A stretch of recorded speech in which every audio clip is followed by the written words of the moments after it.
Jesus came down the mountain. If you remember nothing else about the story of the Transfiguration, remember that. Yes, I know there are other aspects of this weird, odd, mysterious, and mystical story that you might think you will remember better. But for today, remember that Jesus came back down the mountain. I will return to why I want you to remember this.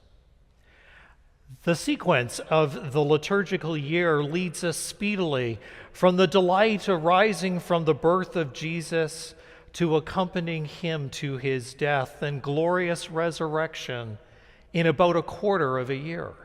And then we have the remaining 3/4 of the year to fill in the gaps. So far in the Gospel, Mark, we have focused on the early stages of Jesus' life, his calling of the disciples, early teaching and healing, and then we have this strange event. It's known as one of the 3 pillars or highlights in Mark's Gospel. The first was Jesus' baptism by John the Baptist in the River Jordan. As Jesus emerged from the water, the Spirit descended like a dove, and a voice from the heavens said, "You are my Son, the Beloved. With you I am well pleased." A dramatic event. God speaking directly to his Son from the heavens. There are parallels between the baptism and this transfiguration story.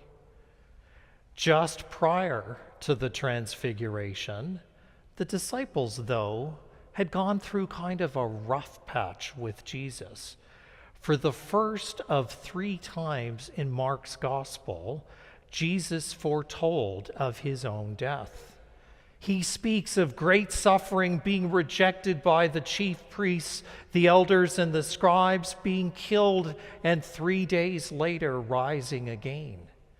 Peter was so distressed so early on in the story of Mark that Jesus was speaking openly about this story.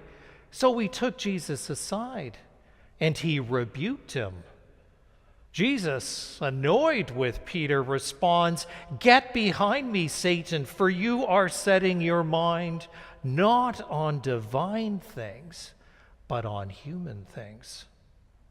So 6 days later, they're on a quiet hike up on a tall mountain, just the 4 of them.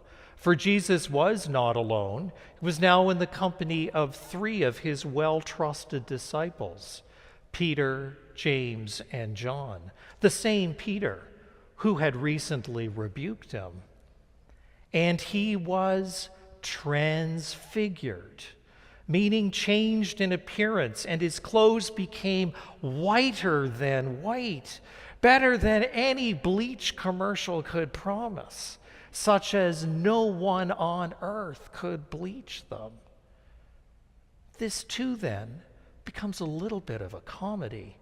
Elijah and Moses kind of suddenly float in and appear, but Peter, having been rebuked once, gets with the program this time. He doesn't want to be rebuked again, so he helpfully suggests that they build a dwelling for each, 3 dwellings, one for each of Jesus and Elijah and Moses. The text suggests that Peter was terrified, and this must have been the first thing that came to his mind. Let's build them each a house. Odd. And yet, if you were one of those disciples, maybe you too would want to withdraw from this world. They have heard Jesus foretell of terrible events ahead, and now they see this comforting tableau. Great prophets with Jesus. They think, perhaps let's just withdraw into this and stay with it for as long as we can. But then this strange event draws to a close. A cloud rolls in, and a voice is heard from it.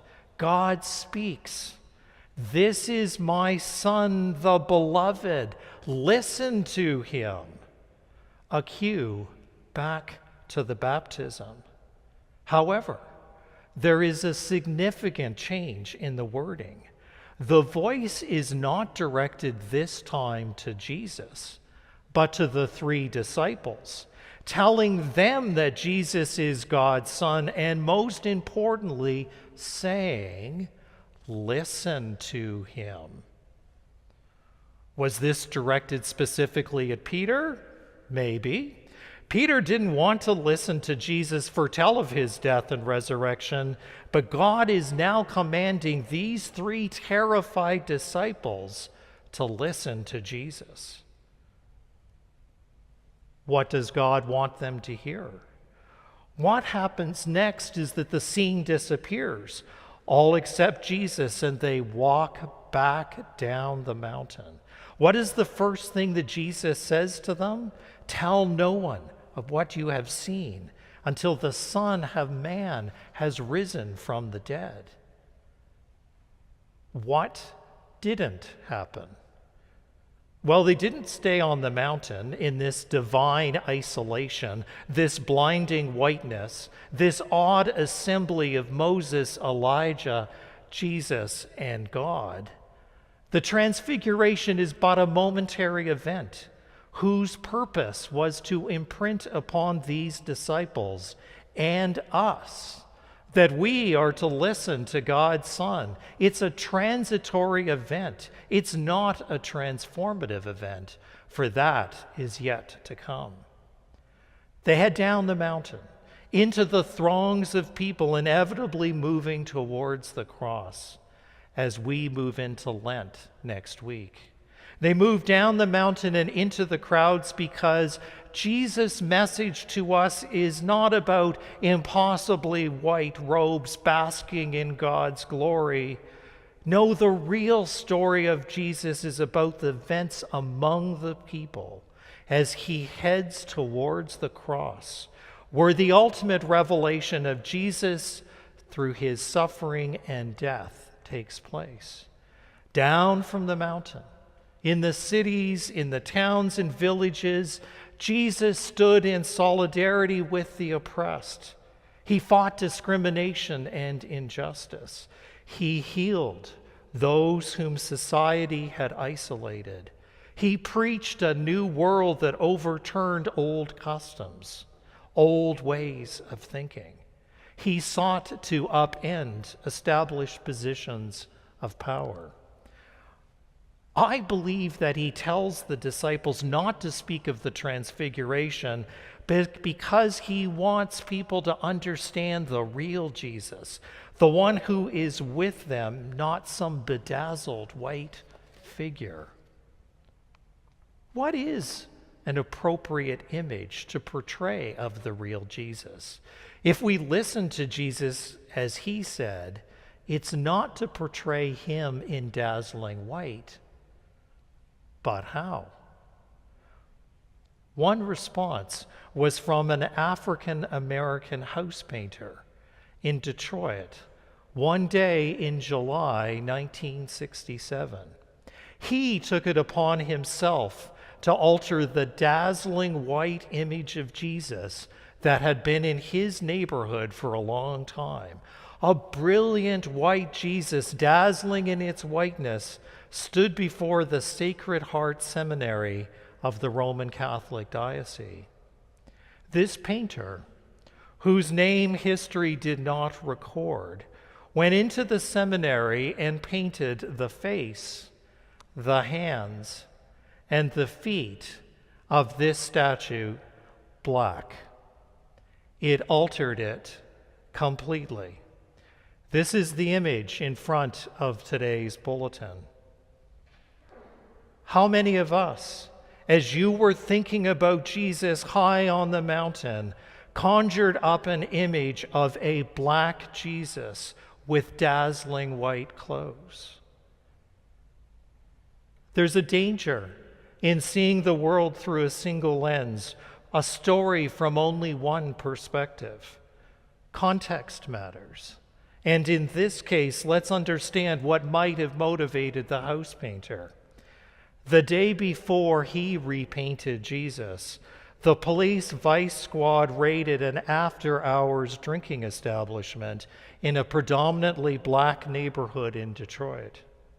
This raid escalated into one of the worst racial rebellions in recent history, for they called it a rebellion. 5 days later, 43 people were dead, 3/4 of them black. More than 450 people were injured, and 7,200 people were arrested, and 2,000 buildings in Detroit were destroyed.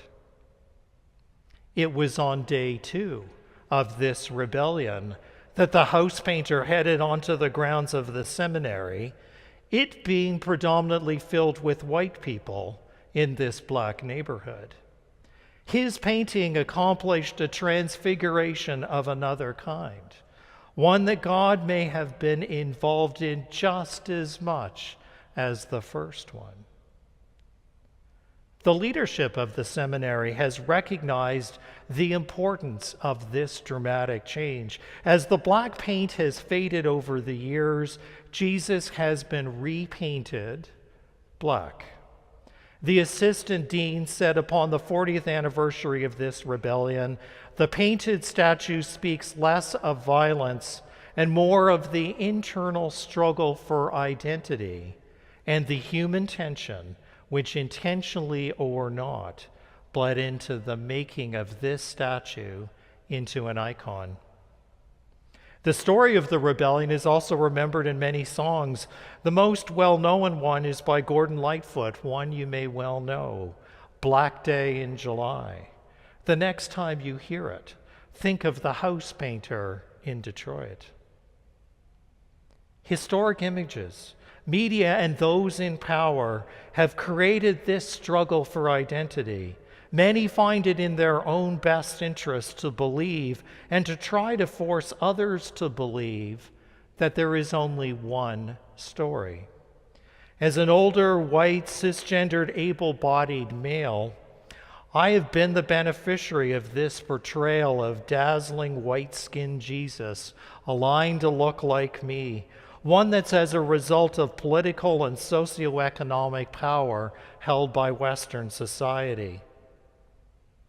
This makes me reluctant and exceedingly careful to try to understand and preach a different story, a story that cannot be said to be mine. What I can do, without fully understanding the catalyst and the consequence of his actions, is to give voice to the house painter of Detroit who took the paintbrush in his own hands to make a statement. I can resist the idea that the image of the transfiguration with Jesus with a shiny white face is the real message of the story. I can focus on the reality of what met Jesus when he came down the mountain.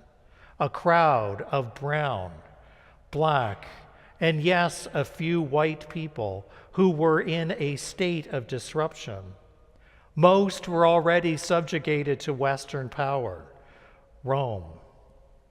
Many had inferior positions because they were women, children without fathers, non-Jews or foreigners.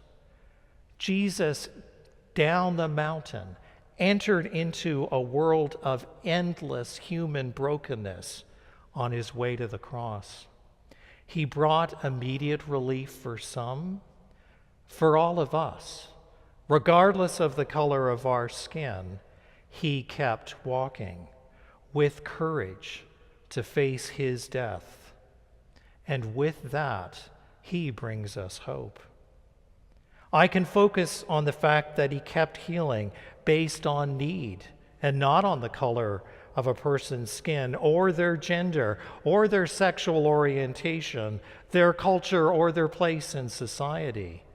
He resolutely set his face towards Jerusalem, towards the ultimate self-emptying on the cross, in solidarity with the oppressed, with the disenfranchised, and with the suffering.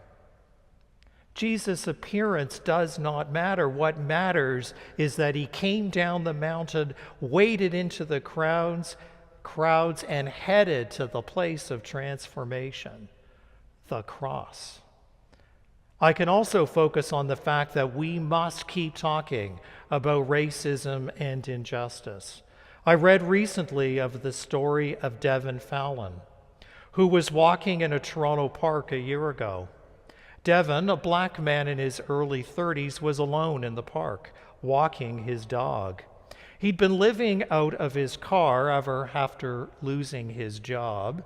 He had a knife in a sheath with him, which he used for cooking and prayer. A person reported to the police that they saw this young black man alone in a park, and they reported it. 4 police were dispatched. 4, yeah. And then a 5th, who was off duty, also joined them. The police tried to subdue Devin. They tasered him. Then Devin raised the knife to his own throat, and the police officer who was off duty shot him. The conclusion of an independent report recently filed with the Toronto Police Board stated, the police shot and seriously injured a man despite there being no risk of harm or death to any officer or any citizen. The question I have to ask, would the police have done the same if somebody had reported a white man walking their dog alone in a park? The need for Jesus to walk among us never goes away. We're reminded that we are called to join with all humanity, regardless of our privilege, of our background. We together are on this journey towards Jerusalem. There we will all be transformed, redeemed by Jesus' suffering on the cross for all people, and share in the triumph of sin over death. For this redemption, this transformation is available to each and every one of us. We are each invited into the mystery that unfolds as we move into Lent. For it is Jesus of the people, not bedazzled white Jesus, that comes down the mountain.